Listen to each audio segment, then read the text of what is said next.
আমি আল্লাহ তাবারক ওয়া তাআলার শুকরিয়া আদায় করছি। দীর্ঘ 1.5 যুগ পরে পরপর 3টি নির্বাচনে এদেশের জনগণ তাদের ভোটের অধিকার শুধু নয়, ভোটের অধিকারের পাশাপাশি প্রায় সকল অধিকার থেকেই তারা বঞ্চিত ছিল, অধিকার কেড়ে নেওয়া হয়েছিল। 2024 সালের জুলাইয়ের প্রেক্ষাপটে যে পরিবর্তন এসেছে, সেই পরিবর্তনের আকাঙ্ক্ষাই আজকে বাস্তবায়ন হবে বলে আমরা আশা রাখি, ইনশাআল্লাহ। আমি মহান আল্লাহ তাআলার শুকরিয়া আদায় করার পাশাপাশি জুলাই আন্দোলনে এবং পেশিবাদী আমলের 15.5 বছরে যাদের সীমাহীন ত্যাগ তিতিক্ষা, যাদের আত্মত্যাগ, যাদের ত্যাগ আজকে এই 12 ফেব্রুয়ারিটাই জাতিকে উপহার দিয়েছে, আমি প্রথমে শহীদদের আত্মার মাগফিরাত কামনা করছি এবং মহান মাবুদের দরবারে দোয়া করি আল্লাহ তাদেরকে মর্যাদাবান শহীদ হিসেবে কবুল করুন।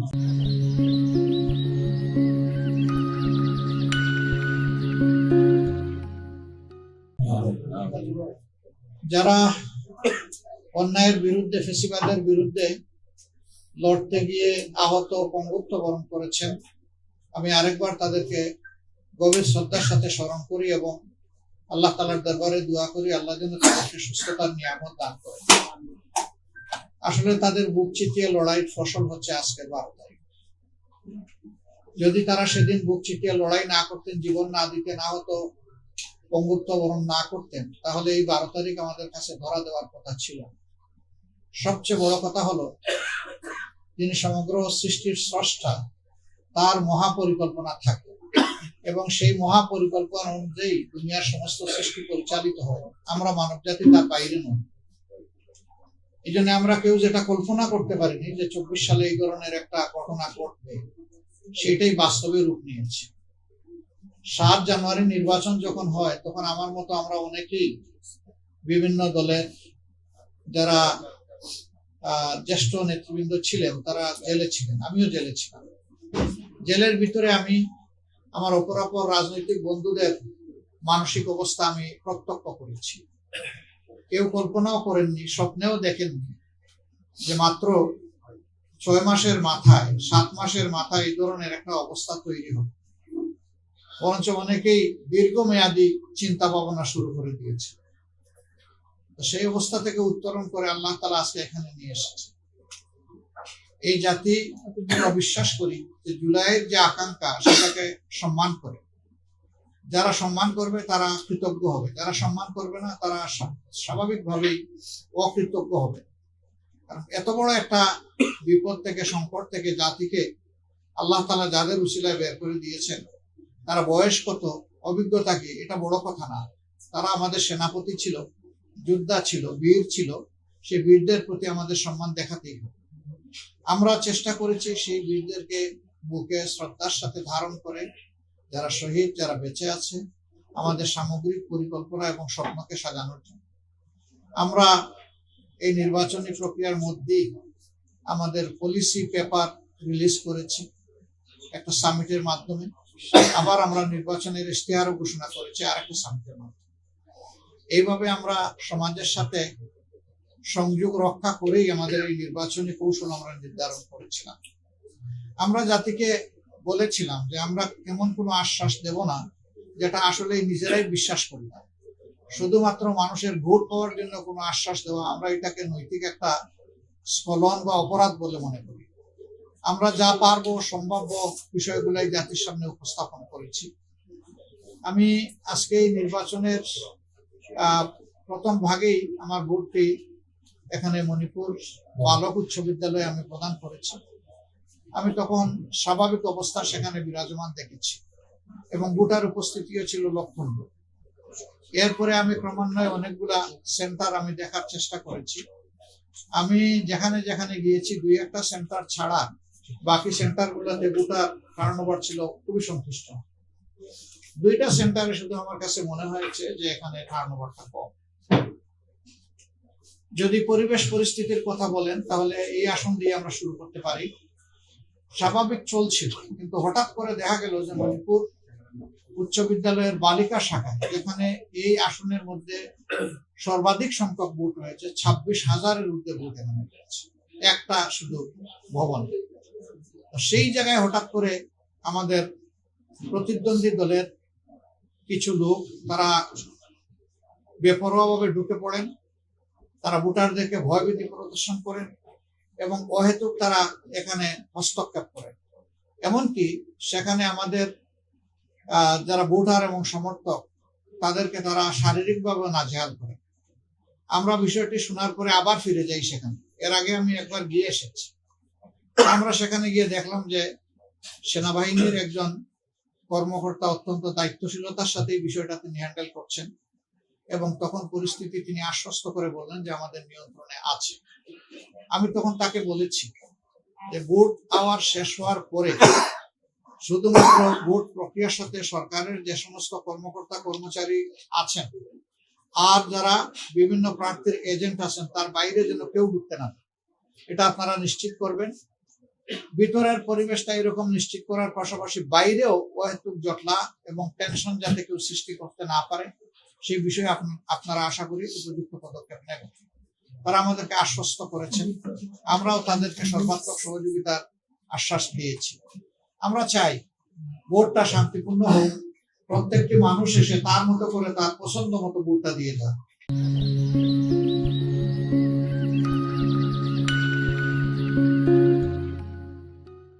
ভয়ের সংস্কৃতি যেন তৈরি না হয়।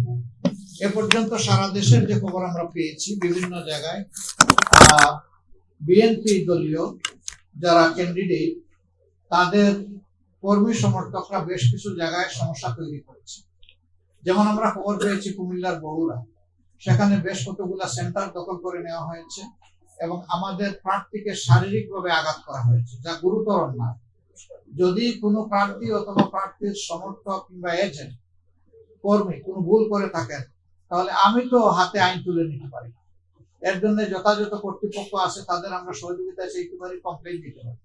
কিন্তু সেখানে তাই করা হয়েছে এবং কিছু সেন্টার তাদের দখলেও তারা সাময়িকভাবে নিয়ে গিয়েছিল। পরে সেনাবাহিনীর হস্তক্ষেপে সেটা অবমুক্ত হয়েছে। আমরা আশঙ্কা করছি ভোট শেষ হওয়ার পরে গণনার সময় ওই ধরনের কোনো বিশৃঙ্খলা যদি তৈরি হয় তাহলে জন আকাঙ্ক্ষার প্রতিফলন হবে না এবং 15.5 বছর জাতি তাদের ভোটের অধিকার হারিয়ে আজকে যাকেই আমি জিজ্ঞেস করেছি যে আপনার কেমন লাগছে, বলে যে আমি খুব এক্সাইটেড, আমি খুব উৎফুল্ল, আমি অন্যরকম একটা অনুভূতি আজকে অনুভব করছি। মানুষের এই যে উৎসব মুখর পরিবেশটাকে যারা বাধাগ্রস্ত করবে তারা অবশ্যই গণতন্ত্রের প্রতি শ্রদ্ধাশীল, এটা আমরা মনে করি। গণতন্ত্রের প্রতি শ্রদ্ধাশীল লোকদের দৃষ্টিভঙ্গি থাকবে আমার কাজটা আমি করব, আমার কথাটা আমি বলবো, অন্যের কাজটা তাকে করতে দিতে হবে যদি এটা সঙ্গত হয় এবং তার কথা তাকে বলতে দিতে হবে। আর মানুষের ভোটের অধিকার হচ্ছে তার নিজের সিদ্ধান্ত নেওয়ার ব্যাপার। এখানে যদি জোরজবরদস্তি করা হয় তাহলে সেই সিদ্ধান্তের উপরেই প্রকারান্তরে এটা নগ্ন হস্তক্ষেপ হয়। আমরা এই হস্তক্ষেপকে মোটেই পছন্দ করি না।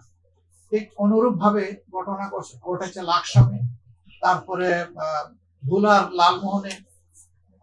এ পর্যন্ত আমাদের কাছে এই খবরগুলো আছে, আরো হয়তো থাকতে পারে, আরো খবর নিয়ে আমাদেরকে জানতে হবে। আমার বক্তব্য হচ্ছে যে না, বাংলাদেশের একটা ভোট কেন্দ্রেও যদি এরকম পরিবেশ সৃষ্টি হয় সেটাও গ্রহণযোগ্য, সেটাও অগ্রহণযোগ্য এবং আপত্তিকর।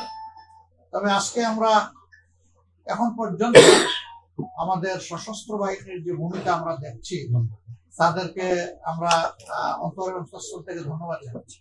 এখন পর্যন্ত তাদের ভূমিকা আমরা খুবই সন্তোষজনক পেয়েছি।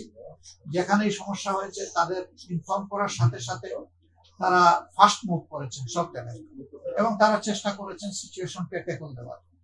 যদি আমাদের গর্বের এই সেনাবাহিনী এবং সশস্ত্র বাহিনী তাদের এই কর্তব্যটা নিষ্ঠার সাথে পালন করে তাহলে আমরা আশা করি দিন শেষে জাতি একটা ভালো ভোট উপহার পাবে, ইনশাআল্লাহ ভালো একটা নির্বাচন পাবে এবং ভালো নির্বাচন হলেই একটা ভালো সরকার তৈরি হবে, যে সরকার এদেশের মানুষকে নিয়ে ভাববে, যে সরকার হবে জনগণের সরকার।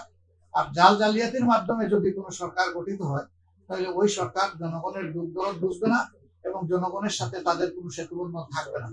আমরা চাই সরকারটা হোক জনগণের, কোনো দলের নয়, ব্যক্তির নয়, পরিবারের নয়। দল ব্যক্তি পরিবারের গণ্ডি অতিক্রম করে 18 কোটি মানুষের সরকার কায়েম হবে আগামীকাল থেকে, সেটাই আমরা আশা করি। এই পথে সাংবাদিক বন্ধুগণ গোটা নির্বাচনী প্রক্রিয়া অত্যন্ত নিবিড়ভাবে আমাদের সাথে আপনারা ছিলেন।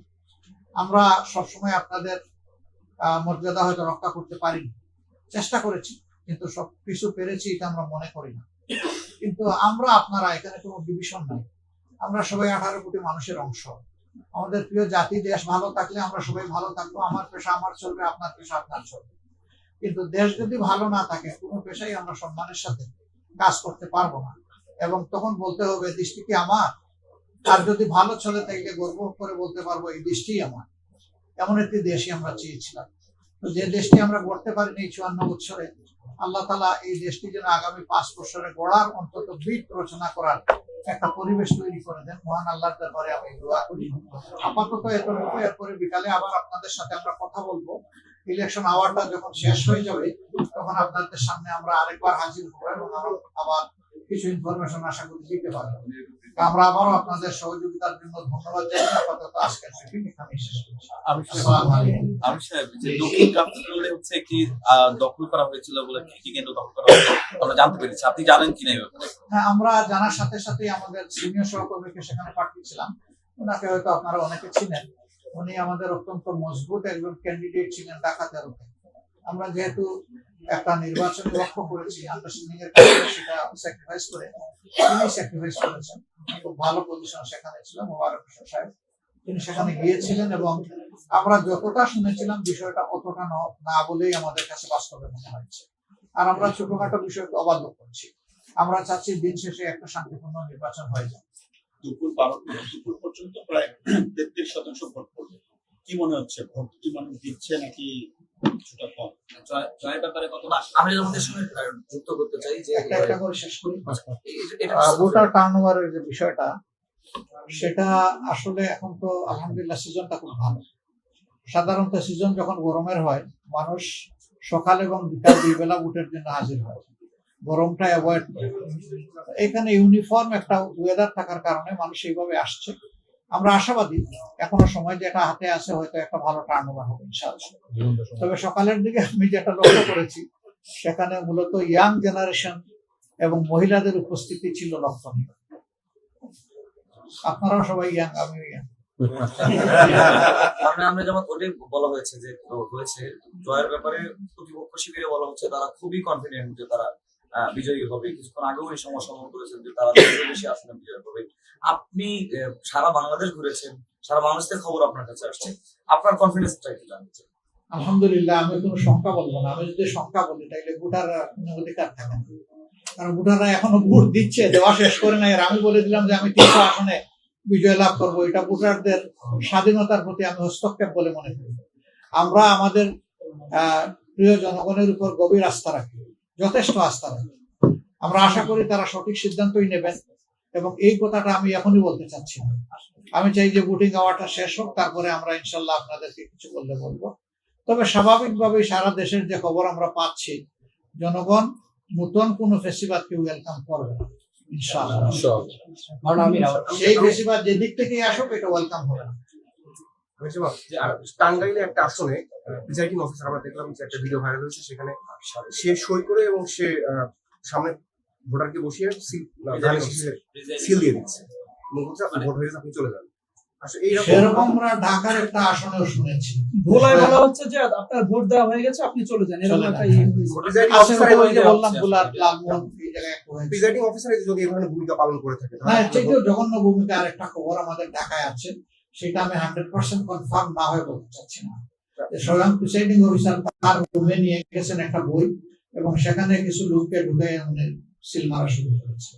আমরা এটা কনফার্ম না হয়ে এইভাবে বলতে চাচ্ছি না, আমরা এটা আবার ফার্দার একটু কাউন্টার চেক করতে চাচ্ছি। আমি অনেক ভিডিওতে দেখলাম যে একই রকম অভিযোগ আপনাদের পক্ষেও আছে যে একই সাথে দুজন পোলিং এজেন্ট একটা রুমে, যেখানে একজন থাকার কথা প্রত্যেকটা দল। আমরা ক্যামেরাও দেখলাম, ভিডিওতে দেখলাম 2 জন আছে। অনেক জায়গায় দেখলাম যে গোপন কক্ষে ভোট একজনের দেওয়ার কথা, নিজে যে দিবে সেই, সেখানে 2-3 জন হচ্ছে। এই অভিযোগগুলো আপনাদের পক্ষেও আসতেছে। এগুলা দেখেন স্পোরাডিক কমপ্লেইন, এগুলা কোনো সিস্টেমেটিক কমপ্লেইন না। 2-1টা জায়গায় তার ব্যতিক্রম হতেই পারে। এজেন্ট একজনের জায়গায় 2 জন গেলে এটা বড় কোনো অপরাধ না, কিন্তু এজেন্ট যদি নিজে কাউকে ইনফ্লুয়েন্স করতে শুরু করে দেয় তাহলে এটা অপরাধ। আর 2 নম্বর হলো সেখানে তো একজন প্রিজাইডিং অফিসার আছেন, তিনি বিষয়টা দেখবেন। যদি কারো না থাকে সে যদি গিয়ে দেয়, এমনও হইতে পারে যে একজন শিফটিং এ যাবে আর একজন গিয়ে পৌঁছে গেছে, এটাকে যদি কেউ কাউন্ট করে সাথে সাথে, এখন তো ক্যামেরা সবার হাতে, তাই না, সাথে সাথে ছেড়ে দিল যে এই দেখেন 2 জন এজেন্ট একসাথে আছে, একজন গেছে রিলিভার হিসেবে আর একজনকে রিলিভিং করতে, সেখানে দিয়ে দিল, এরকম হতে পারে। I don't know, specific case হইলে আমি চেক করে দেখতে পারি যে কোথায় কি হয়েছে।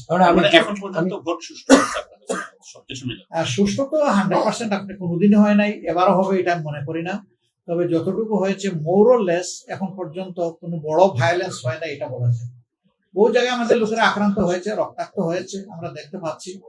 আমরা প্রথমে শুনেছিলাম যে হাতিয়ায়, নোয়াখালীর হাতিয়ায় হান্নান মাসুদের ছোট ভাইকে খুন করা হয়েছে, পরে আমরা সাথে সাথে এটা চেক করে দেখলাম যে ঘটনা সঠিক নয়, মারামারি হয়েছে কিন্তু কেউ সেখানে খুন হয়নি। কারণ আমি উনি যেটা বললেন, আমরা আপনি যে কেন্দ্রে ভোট দিয়েছেন এখানে 2 জন, একটা কেন্দ্রে 2 জনের দানের শেষের পোলিং এজেন্ট আমরাও দেখেছি, এটা ভিন্ন কথা। আমার প্রশ্ন হচ্ছে, জনগণ যেভাবে আসতেছে ভোট দিতে, ভোটের যে সময়টা, এই সময়টা আমাদের যেটা মনে হচ্ছে সময় শেষ হওয়ার পরেও হয়তো কিছু ভোটার আসতে পারে, সেক্ষেত্রে যদি সময় শেষ হওয়ার পরেও ভোটার আসে, তখন আপনাদের এই বিষয়গুলো দাবি আছে না, সেটা তো দেখবে নির্বাচন কমিশন। আর এই দাবি কতটা সংগত হবে, আমরা কিন্তু অসংগত কোনো দাবির পক্ষে না। ভোট যদি 10টাও আসে, ওই 10টার মধ্যে কি হলো সেটাই বড় কথা। আমাদের দেশে ডেমোক্রেসিতে এই ধরনের কোনো কথা নাই যে এত % ভোট কাস্ট না হলে এটা ক্রেডিবল ইলেকশন হবে না। ভোট যাই কাস্ট হবে সেটা যেন সুষ্ঠু ভোট, সঠিক ভোট, ওইটাই আমরা চাইছি। কারণ ভোটারকে জোর করে কেউ আনতে পারবে না। ভোটার আসবে, তার স্বপ্রণোদিত হয়, এবং কোনো ভোটার যদি কোনো কারণে না আসে সেটা ভিন্ন কথা। উপস্থিতি যেভাবে বাড়ছে, আমরা যে একটু আগে একটা কেন্দ্রে গেছিলাম, প্রচুর উপস্থিতি না আছে, এটা হবে না, এটা একটা কথা আছে, লাইনে যদি একজন দাঁড়ায় যায় তার ভোট দিতে হবে। সময় শেষ লাইন রাস্তায় চলে গেলেও নিতে হবে। সেটা এসে দাঁড়িয়েছে, আপনি দিতে পারেন নাই তাকে এভিনিউ, এই জন্য সে ভোট দিতে পারেনি, কিন্তু সে এসে দাঁড়িয়ে গেছে, ওকে তাকে দিতে হবে। ইলেকশন কমিশনার একজন কনফার্ম করেছে যে 4:30-তে যারাই থাকবে ভোটের জন্য দাঁড়ানো, তাদের সবার ভোট নেওয়া হবে, এনশিওর করতে হবে। নেওয়া হবে। এটা হলো মানে নৈতিক বাধ্যবাধকতা এবং আইনগত বাধ্যবাধকতা। নির্বাচন কমিশনও কনফার্ম করেছে। থ্যাংক ইউ সবাইকে, ধন্যবাদ, ভালো থাকবেন। আমরা আছি সবাই মিলে দেশ গড়বো ইনশাআল্লাহ।